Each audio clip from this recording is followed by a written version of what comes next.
Bab 7, sukatan serakan data terkumpul. 7.1 serakan bagian 2. Histogram. Histogram ialah suatu graf yang memaparkan data menggunakan segi empat tepat dengan pelbagai ketinggian yang mewakili kekerapan setiap kelas. Langkah-langkah dia: cari sempadan bawah dan atas setiap selang kelas. Pilih skala paksi mencancang untuk mewakili kekerapan dan paksi mengufuk untuk sempadan kelas. Lukis palang dengan lebar sama mewakili selang kelas dan tinggi untuk kekerapan.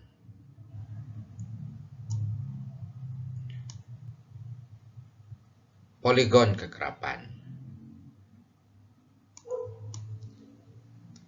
Poligon kekerapan ialah satu graf yang memaparkan data menggunakan garis lurus dengan menyambung titik tengah setiap selang kelas. Langkahnya: cari titik tengah setiap selang kelas. Tandakan titik tengah sebelum kelas pertama dan kelas terakhir dengan kekerapan sifar. Lukis garis lurus yang menyambung setiap titik tengah. Perhatikan contoh. Jadual kekerapan di bawah menunjukkan kelajuan kereta dalam kilometer per jam. Wakilkan data tersebut dengan histogram dan poligon kekerapan menggunakan skala 2 cm kepada 10 km per jam pada paksi mengufuk dan 2 cm kepada 10 buah kereta pada paksi mencancang. Jadi, perhatikan jadual kekerapan. Laju mewakili selang kelas dan bilangan kereta mewakili kekerapan.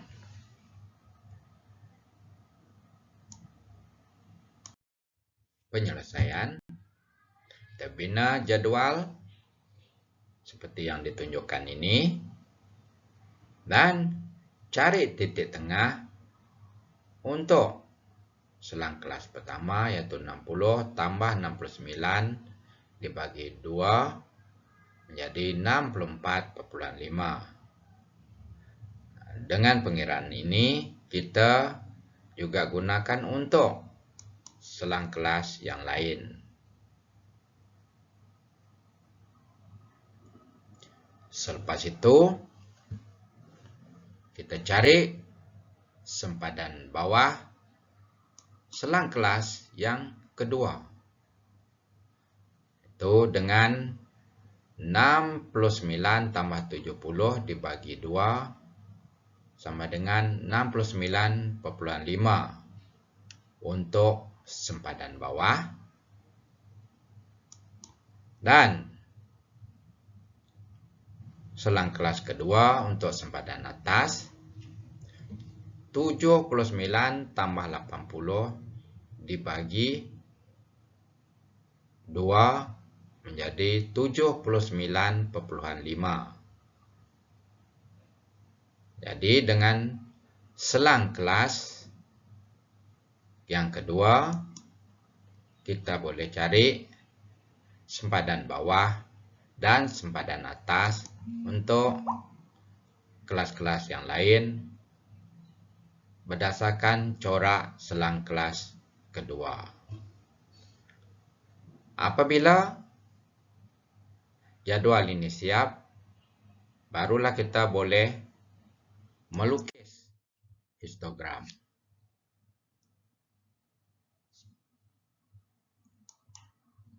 Paksi mencancang digunakan untuk mewakili bilangan kereta, dan pasi mengufuk untuk mewakili sempadan bawah dan atas selang kelas untuk laju dalam kilometer per jam.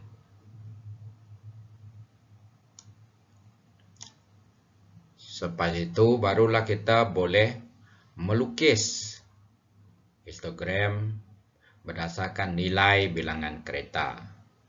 Jadi inilah bentuk histogram tersebut. Dengan jadual yang sama juga, kita boleh melukis poligon kekerapan. Ini kita kena mencari titik tengah setiap selang kelas. Jadi, tandakan sifar sebelum dan tandakan titik-titik yang lain mengikut bilangan kelas. Dan yang terakhir juga kita tandakan sifar. Selepas itu kita sambung setiap titik tengah menggunakan garis lurus. Jadi inilah bentuk poligon kekerapan laju kereta. Contoh yang kedua. Jadual kekerapan di bawah menunjukkan masa dalam saat yang dicatat oleh 20 peserta dalam satu pusingan kelayakan pertandingan berenang. Wakilkan data tersebut dengan poligon kekerapan menggunakan skala 2 cm kepada 5 saat pada pasi mengufuk dan 2 cm kepada 2 orang peserta pada pasi mencancang. Jadi, kita telah diberi jadual kekerapan, masa mewakili selang kelas, dan bilangan peserta mewakili kekerapan. Kita bina jadual, masa, bilangan peserta, dan titik tengah. Di sini kita perlu tambah selang kelas dengan kekerapan sifar sebelum selang kelas pertama dan selepas selang kelas terakhir. Lepas itu kita cari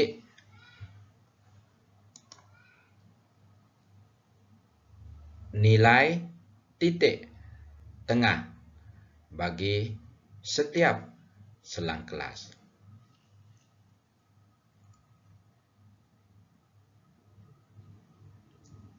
Dengan jadual ini, barulah kita dapat membina poligon kekerapan masa catatan peserta. Seperti biasa, pasi mencancang mewakili bilangan peserta. Pasi mengufuk untuk titik tengah, masa dalam saat. Selepas itu, dari jadual kekerapan, kita beri tanda bilangan peserta pada setiap titik tengah. Kita sambung titik-titik dengan menggunakan garis lurus. Maka inilah bentuk poligon kekerapan masa catatan peserta. Jadi saya harap anak-anak boleh paham tajuk ini.